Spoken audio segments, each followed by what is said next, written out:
The story begins with a peaceful Saturday morning at a quiet suburban neighborhood. My wife and I had just moved into our new cabin-styled home by the lake, away from the chaos of city life.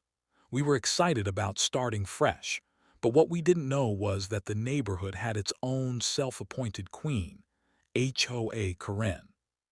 She showed up on our doorstep the very next day with a stack of papers and a smug smile. "This is the homeowners association agreement," she said, tapping the documents like she owned the entire street. "You need to sign, pay the dues, and follow the rules immediately." My wife, calm and polite, looked her in the eye and said, "No thanks, we're not joining. We own our property outright, and there's no legal requirement for us to be part of your HOA." Karen's jaw dropped like someone had just canceled her favorite TV show. She stammered, "Excuse me, you don't get a choice. Everyone here joins." But my wife simply shut the door with a smile. That should have been the end of it, but of course, it was. A week later, Karen marched back with her little clipboard, furious. "You're violating HOA rules already. Your grass is too long, your mailbox is HOA approved, and you've got a non-compliant fence. I'll make you regret this." Instead of arguing, my wife just laughed, but Karen, oh, she wasn't done. The very next morning, flashing lights showed up outside our house. A police cruiser rolled up, and Karen was standing proudly in her bathrobe, pointing toward our home like she just uncovered a criminal hideout. She yelled, "Officer, that woman refuses to join the HOA. She's breaking all the rules. Fine her. Arrest her if you have to."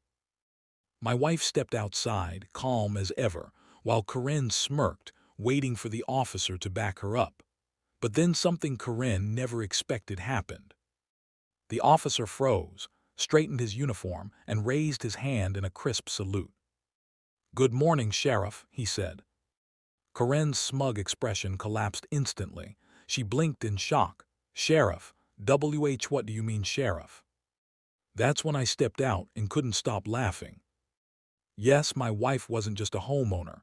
She was the county sheriff. The officer explained to Karen, "Ma'am, not only does she not need to join your HOA, but harassing a law enforcement officer like this could get you in serious trouble." Karen turned pale. For the first time, she was completely speechless. From that day on, Karen avoided us like the plague.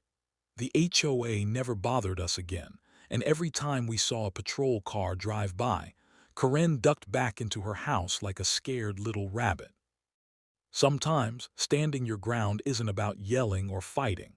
It's about knowing exactly who you are, and in my wife's case, letting the badge speak for itself.